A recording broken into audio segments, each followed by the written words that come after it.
Viewers, and welcome back to the Self-Made Auto Channel. That's a 2000 Nissan Frontier. It's got the big 3.3 and the radiator's smoked.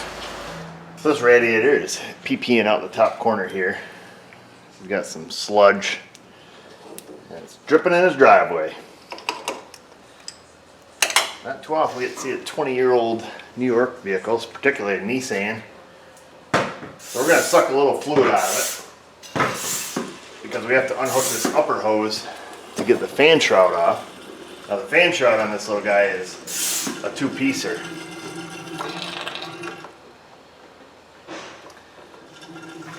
So there, now we won't make as big of a mess. We're still going to make a mess. I looked underneath it to see if it had a pet cock hanging out under there, and it doesn't.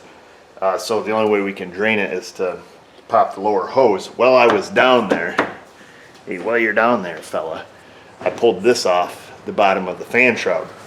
This just clicks in. Now this gives us the ability to remove the fan shroud without removing the fan. We're going to remove the upper hose here off the rad. Factory spring clamps. She wiggled right off. We'll stick that up. Whoa! Try to do it without splashing. Stick that right up here. That way if it does flick, it will splash us. And then we're going to unhook the overflow tube here. Get that spun up. We'll get a pair of needle nose. We'll unhook that, pull that to the side. There's some stuff over here on the right. Looks like we're going to need some 10mm action.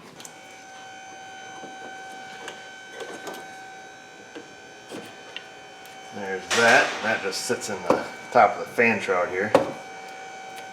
Unclick it. Get that wound up over here so it's out of the way.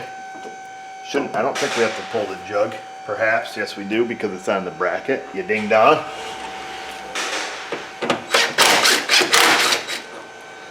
Take that out. One more, fella, one more.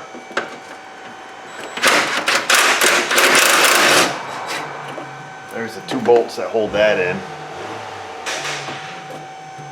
Ish. Nope, looks like you gotta pull the headlight bulb out. However, we're not. We're just gonna leave it so you can tweak it to the side here. So we can take the upper mount off when it comes down to it. Take the nut off it. So we can lift that up. That way we can pull our radiator straight out. When the time comes, we're gonna take our fan shroud bolt out. It's got like a wood screw on it because it goes right into the plastic.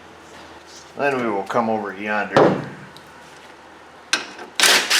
like we have some bolts here. Let's see what these look like. Let's make sure they're the same before we mix them all up.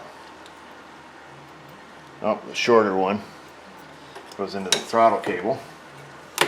We've got this little guy. Goes down into the air box. Wiggle, wiggle, wiggle. Right down there.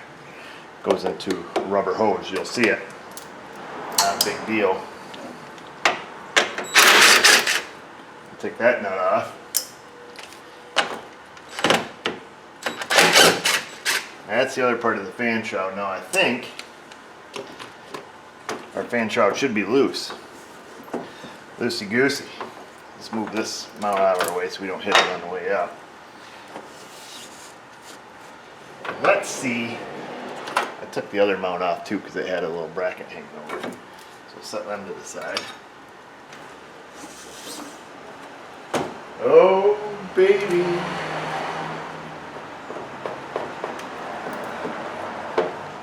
Something feels a little funny here.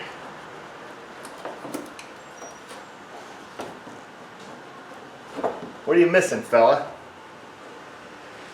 Feels springy dingy. Springy, springy, springy.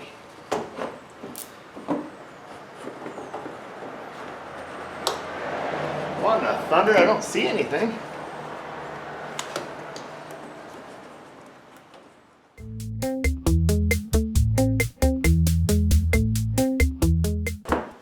Sometimes that's what you need to do is have a commercial break. If we had sponsors, we could have commercials. On the bottom of your radiator, where these hooks are, that's where the training hose goes, and that's what makes it feel springy dingy. Now that we've crossed that obstacle, we have to go down and unhook the little radiator hose. And I don't feel like going underneath the vehicle. Wow, I can't even figure out how to use light today. What we're gonna do is we're gonna give it the classic reach around. We're gonna use this little tool right here. I think this one is an Astro one, the classic 4597 little hose clamp gripper doodad. So we're gonna reach her underneath, see if I can't get a hold of this thing. Give it a squeeze. Make sure you have your bucket ready. See if we can find the clamp here. And that's a fail. Totally missed it. Where are you, baby? There's one half. There we go. Here we go, squeeze-a-roo. Wiggle the clamp back. Get that off. Make sure you have a bucket ready. I've already got my bucket because we were going to make a mess. There she goes. Glug, glug, glug. We're missing the bucket. Dang it. I need another bucket. Don't worry, by the time you run and get the other bucket, it's already done leaking. The good news is we're able to catch it all and dispose of it in a proper manner. We'll set our hose back. A couple transmission cooler lines down here also. Don't know if you can see them from your vantage point, but I can. We need to flick them up and around so we can get to them. We're going to grab the old hooker. What's up, Mrs. O? There's a guy on the phone who's got an 057 view. He put an ignition switch in it. Your baby now doesn't run. He says it turns over, but it doesn't run. Yes, ma'am. So. Welcome to the pass lock. Oh. Yeah. So I was talking to that fella on the phone, talking him through his security problems. I just told him how to do the 30-minute relearn to avoid him having to take it to a shop. I got the clamps off power steering line, or the training cooler lines down here. So now we're just going to work them off. Work it off the nipple down here.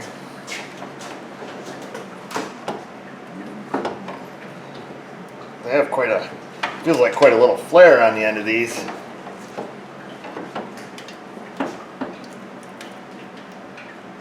Come on, baby.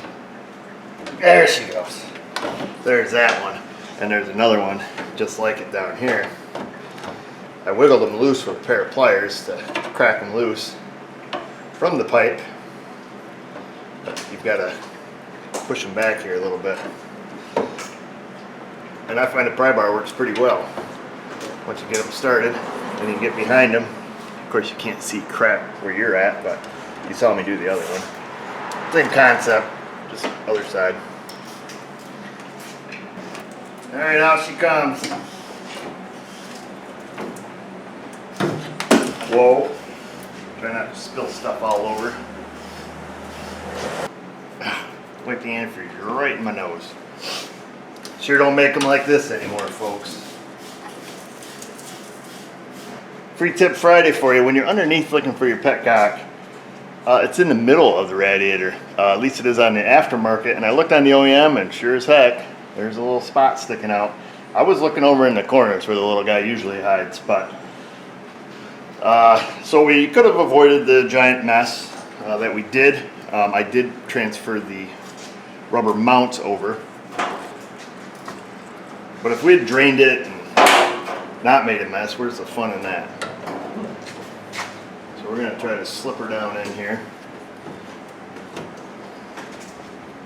Don't let it hit the core support. This upper core support's got bolts sticking out of it, so be careful.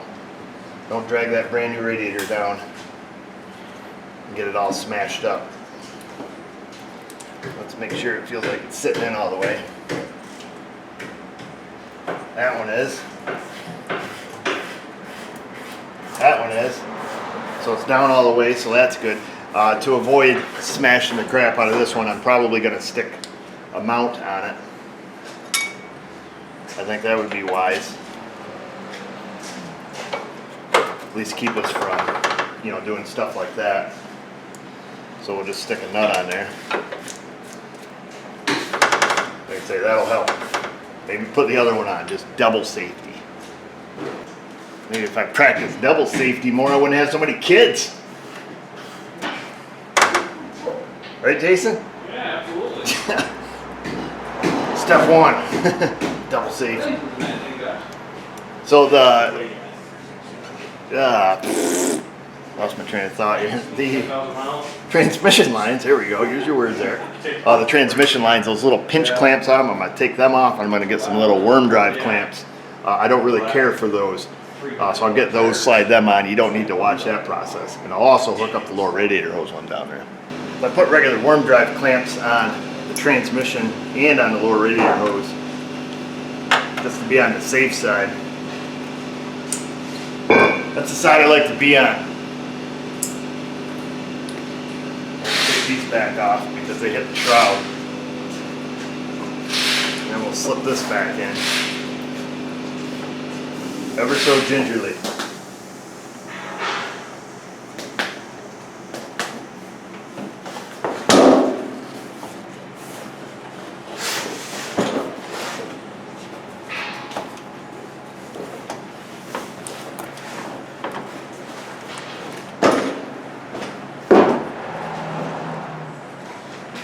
There is a couple holes in the bottom. This has pegs on it that it lines up into. So we might have to go underneath it just to have a little gander. If we can't see them from up here. Those little tabs that stick off the radiator. I don't think we can get it to reach around. Nope. Not gonna be able to get my hands in there. Maybe we can get lucky. But it is an aftermarket radiator. With any luck, they'll be an inch or two off from where we need them. Because so far it's fit. Usually aftermarket radiators don't fit. 90% of the time. Every time. We got a pull out. I just went down on it.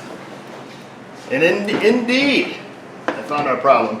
So if you put in an aftermarket radiator and everything fits and everything lines up, chances are the radiator is going to leak or it just won't flow and your engine will blow up.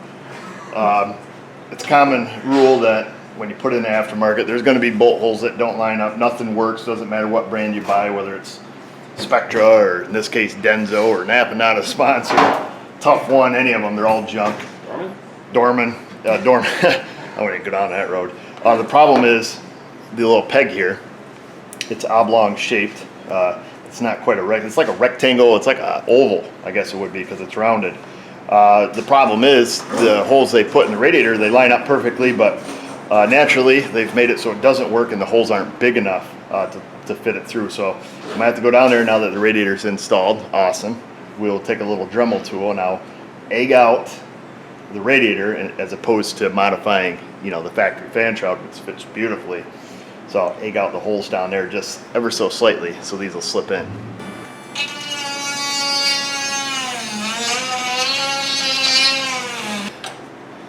As a general rule, if a radiator takes more time than, let's say, an hour to change, I always buy OEM. And so I lose a lot of radiator jobs because, you know, this is the crap you run into.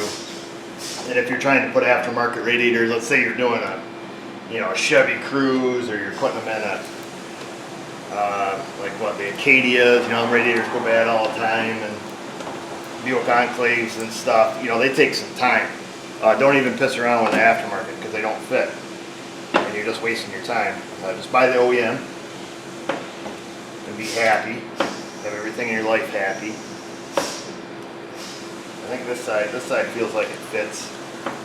This side you might need to waller out a little bit more. I don't want to go too much. And the reason that side was smoking was because I had some coolant on it. Before you get too pumped up about that. I wasn't melting it, it was just coolant.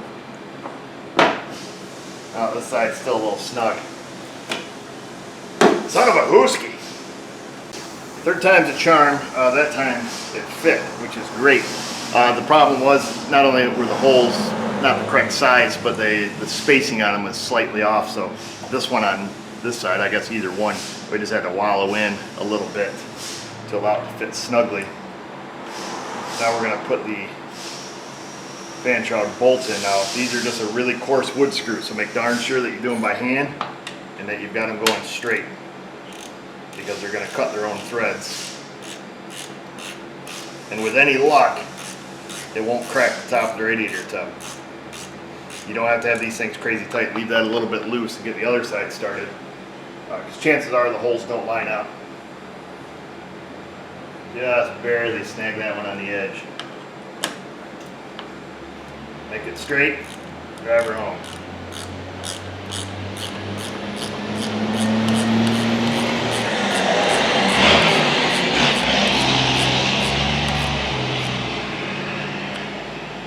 Then, like I say, be very gentle, like you're petting a kitten.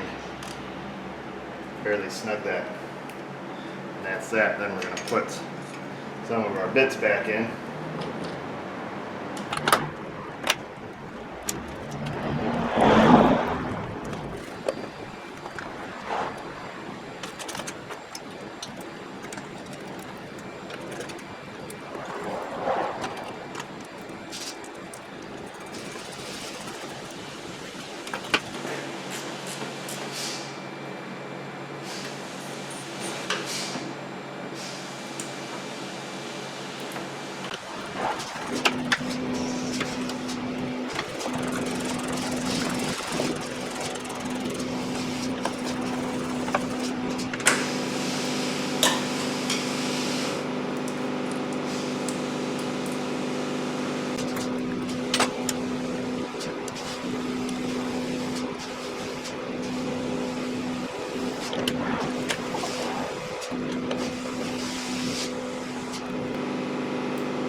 Now we're going to put this piece back in.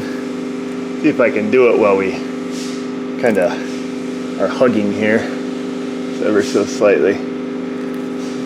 Let's see. We're going to fish her up and around and inside the hoses. You guys with me still? Yep. And then we got a couple clips. It hooks in 2 spots on each side. It's really awkward with you in my way, but we're gonna give it a go.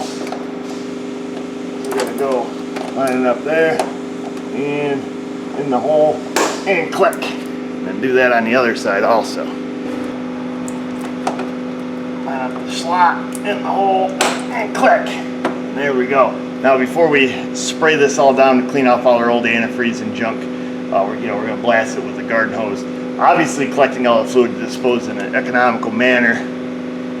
Make sure that you hook your transmission line back to the bottom of the shroud also. That's clipped back in there. Our hose clamps are on there. That's all good. Everything's good, good, good, good. We need to fix a mistake. And not a mistake I made, a mistake that somebody else made at some point.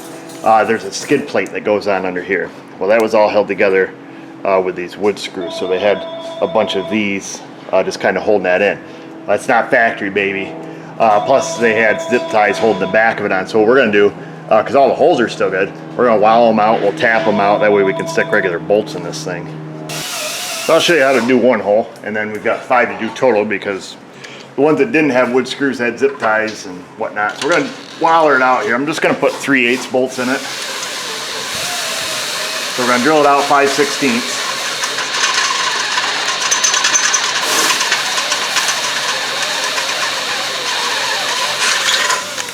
So we'll drill that out 5/16, and I got a 3/8/16 tap. And I'm gonna put some lube on it. I'm not gonna show you which kind of tap lube I'm using, because anytime I do that, it's always the wrong stuff, and then all the comment section is how I use the wrong lube.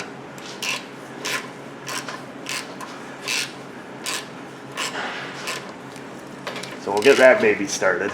Yes, I know I'm using the tap incorrectly, and it is the wrong lube. We'll spin her back to break our chip. Tighten her up some more. funny with coronavirus, everybody all of a sudden is an expert in microbiology. And then anytime you pull out a tap on YouTube, everybody's a machinist and a metallurgist. I just want to cut holes and hold the damn skid plate on. We ain't sending this baby to the moon, so calm down.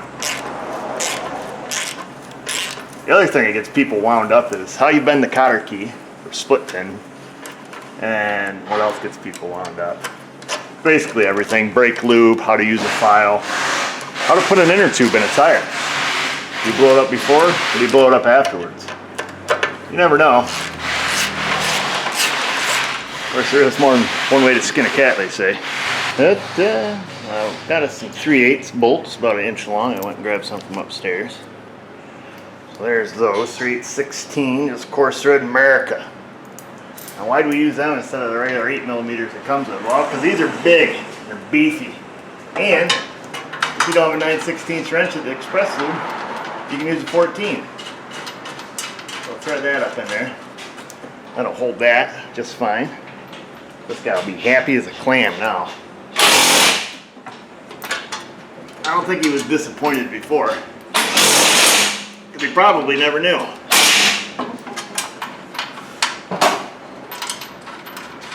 Because when the guy at the Express snapped them all off, he found some wood screws.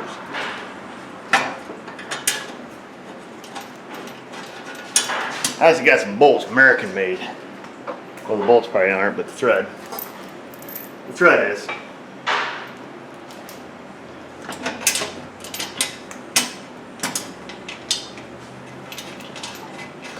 So now that that's done, I had to reattach the little rubber flaps on the side of it.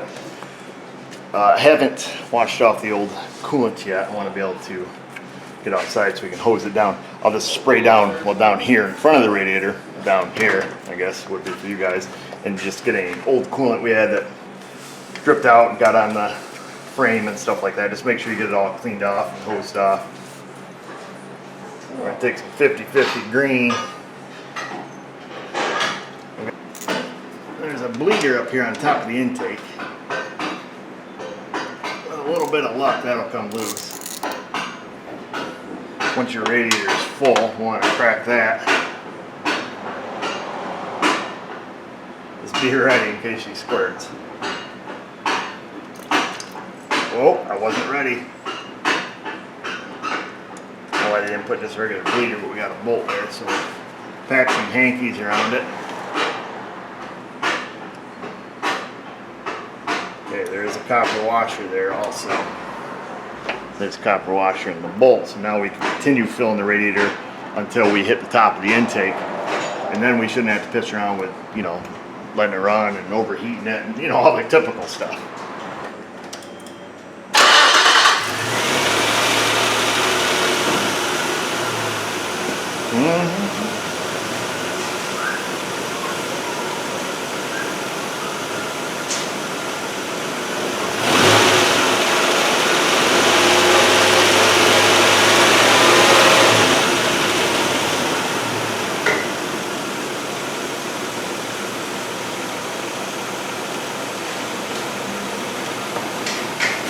So that's it, folks, on your 2000 Nissan Frontier with the big 3.3. That's what it takes to put in a radiator, more specifically an aftermarket radiator. Fraction of the cost of OEM. Start getting an older vehicle, you gotta start making those decisions. There's always little nuances about aftermarket ones. I've used probably every brand on the market, from, you know, just wing long, brown box ones. This one happens to be a Denso. You know, of course, Napper, not a sponsor. I've used the tough ones from Advance, the Spectras. I've used ones from Ranchu. I've used all kinds of radiators. Anytime you get an aftermarket one, there's always something, one little thing. And like I say, if it all does fit, chances are the radiator's no good. So that's that. I'm gonna let it warm up. Make sure if you're, you know, doing a full coolant change here, suck the fluid out of the reservoir, or take the reservoir out and dump it. Make sure that's full. Make darn sure the system's bled out. You know, turn the heater on high. Make sure, you know, you start getting heat. Usually if it's airlocked, it's not going to circulate through the heater port. If you don't have a bleed port, sometimes I'll use the vacuum extractor, pull vacuum on the radiator and then fill it that way, the vac and fill. I got one from Astro, got a Mac Tools one, they both work well.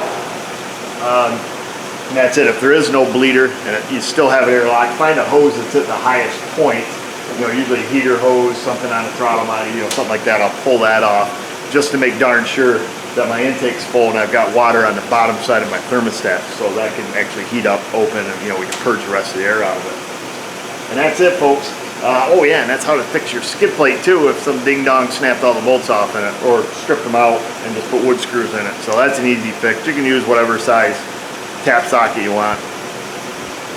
But what I want you to do is go in that comment box, leave a question, comment, criticism, concern, find us on our socials, Facebook and Insta. That's an I. And just remember, viewers, if I can do it, you can do it. Thanks for watching.